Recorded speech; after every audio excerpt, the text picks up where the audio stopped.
နော်ထိုးရင်းနဲ့ဗီဒီယိုလေးပြတ်သွားလို့ပေါ့နော်ဒါလေးရှင်းပြပေးပါမယ်ဒီတန်းလေးကိုဇွန်ဇွန်ကဒီ16တန်းထိုးလိုက်တယ်ဒီပတ်တန်းလေးတွေကိုနော်ဖုံးလေးလည်းဆက်အောင်လို့ထိုးလိုက်ခြင်းဖြစ်တယ်တကယ်လို့ကိုကဒီလိုရှုံအိတ်အသေးလေးပဲရကျင်နေဆိုလို့ရှိရင်နော်10တန်းလောက်ထိုးပြီးတော့အဆုံးသက်လိုက်လို့ရတယ်အဆုံးသက်ဆိုလို့ရှိရင်လည်းနောက်ဆုံး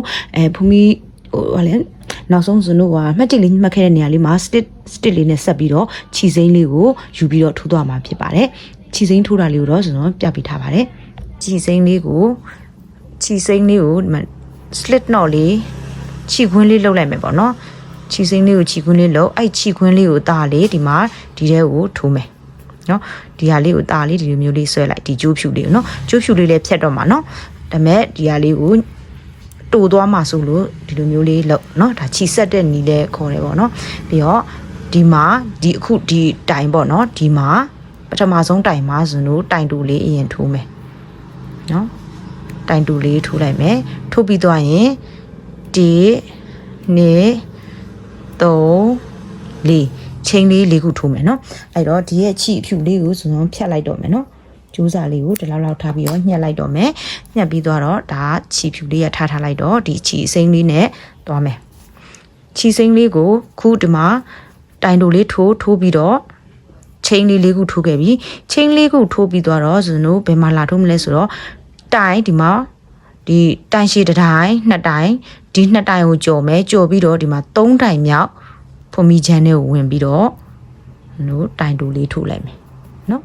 ဖုန်မီဒီမှာဖုန်မီချမ်းနှစ်ချမ်းလုံးကိုယူတယ်နော်ဒီမှာဒီလိုလေးအဝင်ပြီးတော့ဒီကျိုးစာလေးကိုဒီလိုလေးထားနော်အပေါ်ကိုတခါတည်းထားပြီးတော့ခြီစာလေးကိုကျိုးအရှိလေးကိုဆွဲလိုက်မယ်ဆွဲပြီးတော့တိုင်တူလေးထိုးလိုက်မယ်နော်ဒီလိုလေးရမယ်နော်ဒါလေးတေချာလေးဆွဲပြီးရင်ချိန်လေး1 2 3 4ချင်းလေးခုထိုးမယ်ပြီးရင်လည်းနောက်ထပ်2တိုင်ဒီမှာတစ်တိုင်2တိုင်ကိုကြော်မယ်ဒီ3တိုင်မြောက်မှာဖုန်မီချမ်းနဲ့ဝင်ပြီးတော့ဒါတိုင်တူလေးထိုးမယ်နော်တိုင်တူတစ်ခါထိုးချင်းလေးခုတက်1 2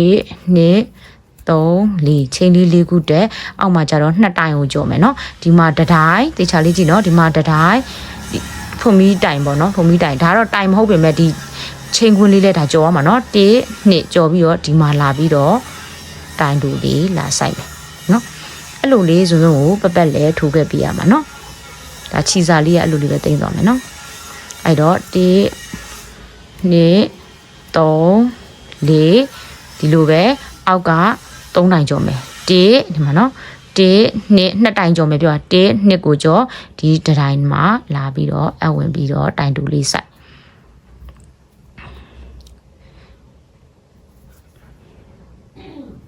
အဝင်ပြီးတော့တိုင်တူလေးစိုက်မယ်အဲ့လိုလေးပဲဇွန်ကိုထိုးခဲ့ပြီနော်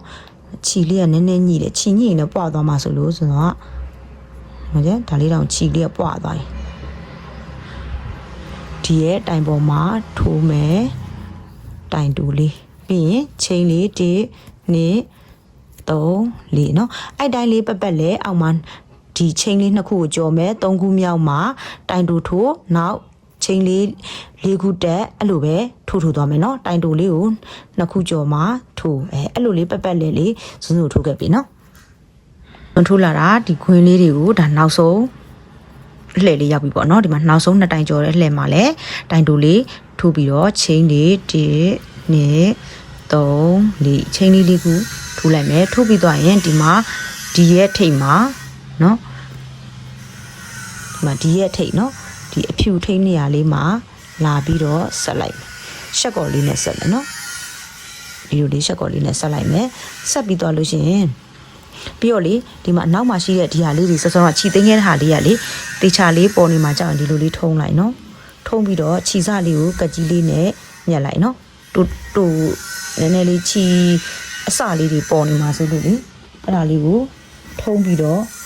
ညက်လိုက်တော့နော်မထွက်သွားအောင်ဒါဆိုတိတ်မတည်တာတော့နော်အဲ့တော့ဒီလိုလေးရပြီနော်ရှက်ကော်လေးနဲ့ဒီတိုင်မှာလာလိုက်ပြီလာပြီးသွားရင်ဒီမှာခွင်းလေးရှိရနော်ဒီခွင်းထဲမှာလာပြီးဆိုတော့တိုင်တူလေးထိုးလိုက်မယ်တိုင်တူလေးထိုးပြီးပြီဆိုလို့ရှိရင်ဇွန်တို့ချိန်လေး1 2 3